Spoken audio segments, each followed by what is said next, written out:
Hello and welcome to CAMS Cops Our Stories. Firstly, a warning at the start of this podcast that we will be covering themes which some listeners may find upsetting and may be considered suitable only for adults. Today we'll be discussing the process of reporting a sexual offence, speaking to Detective Inspector Amerjit Singh and Sexual Assault Referral Centre Manager Rachel Matheson.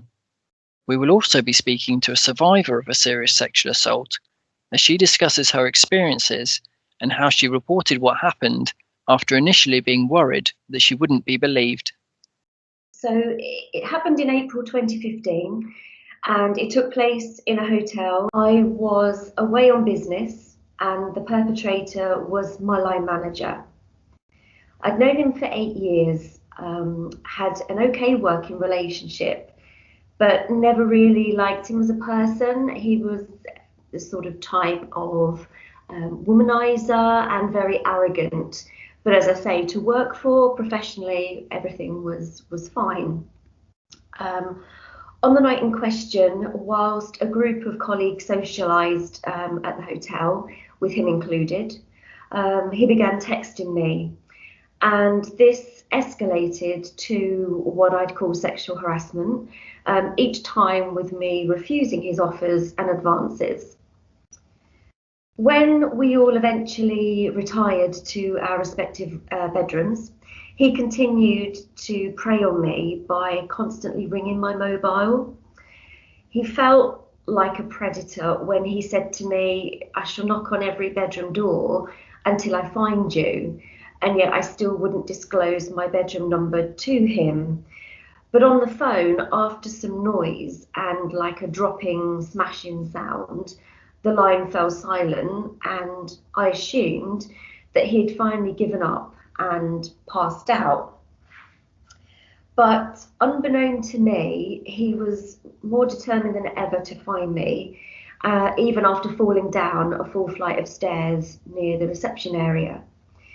He had ransacked reception and found my details, including my room number, and then he found a night porter and he lied to them, stating that he was my husband. Obviously, I'm an employee, so he knows my surname. And he said that he'd lost his room key for room 26, which was mine. Tragically, the night porter escorted him up to my bedroom and he let him in. I was in bed, in my pyjamas, in the dark. For the next 20 minutes, he sexually assaulted me, and it was only the repeated action of throwing me to the floor which raised the alarm with a family below. After squirming away and grabbing the ringing bedroom phone, I screamed at the caller, who happened to be the staff barman from earlier on. I screamed to him to come and rescue me from the man in my room. He arrived within what felt like seconds and escorted the perpetrator out. I sat on the bedroom floor for hours, just sobbing. Trauma affects people in different ways, and what we do is we address the needs of the patient as they come in or before they come in, to make sure they feel as comfortable and supported as possible. It was playing over and over in my mind 24/7, and it was both unbelievable but very real at the same time. I knew what had happened was wrong. I knew it was a crime and that I'd been violated and hurt. And so I thought, realistically, I only had two options. I either report to the police or I don't. And of course it was difficult, but once I decided to report my sexual assault to the police, then to me it was just a case of turning up at a police station. So I remember I felt scared, but also reassured that these were the people that were going to help me. Rape investigations and serious sexual offences are one of the, if not the most challenging investigations to prove in court, because essentially most of these cases are one word against another. However, as investigators and officers, it's really important that we are professional in our conduct, that we support the victims, but also we gather as much evidence as we can. A lot of that relies heavily on our victims supporting the prosecution, and there are measures that we put in place to do that. But also the officers are trained to ensure that they gather evidence from a wide variety of sources and have an ability to gather that evidence professionally. We don't encourage our survivors to report to the police. We have many people who use the SARC who have reported to the police. However, we also offer an option where people can self-refer, and this is so that they can get the care that they need without reporting to the police. And I think that's incredibly important, because I think what the self-referral option does is it buys people time, so they're not trying to make a decision when they are experiencing trauma. So what we tend to do is, if they want to have forensic samples taken, we can store those for 7 years. So if they want to go to the police during that time, then all the evidence is still there. But we are entirely patient-led. My life pre-trauma no longer exists as I knew it.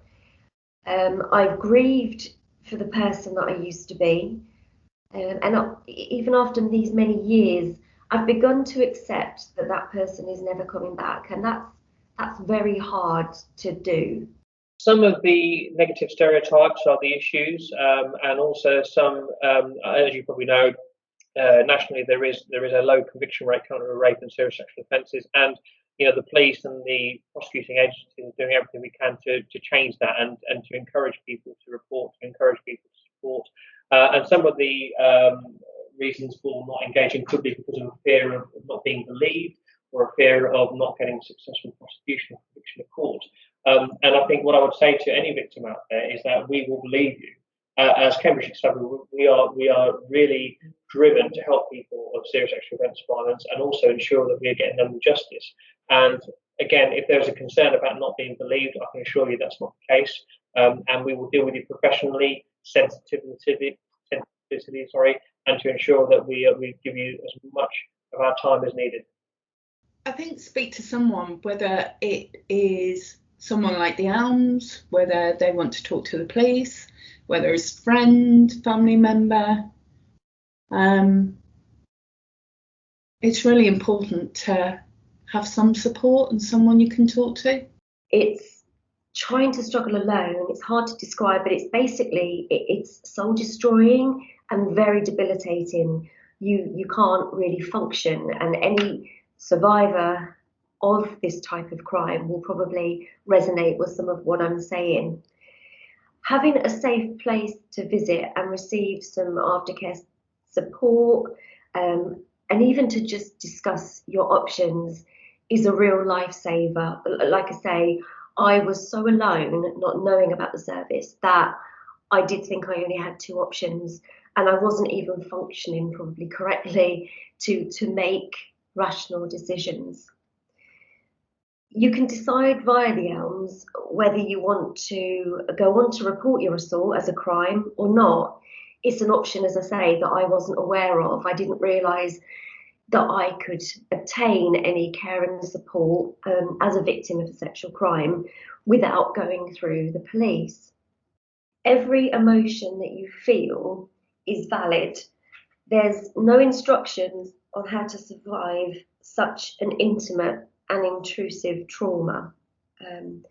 But there are guides and there are specialist support options available, including talk and therapy, which will provide you some slow and gradual reassurance and help rebuild some strength for you to take whichever path you feel is right for you to recovery.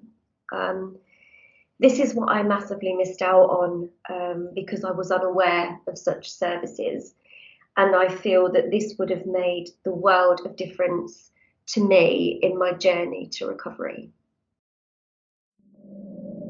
Thank you to everyone who took the time to speak to us today. in particular the sexual offence survivor, for bravely coming forward to tell her story. And thank you for listening. Remember to look out for the next episode of CAMS Cops Our Stories on our YouTube channel. If you've been affected by the content of today's podcast, or want to know more about the support options available to survivors of serious sexual offences, please visit cams.police.uk/rape for more information.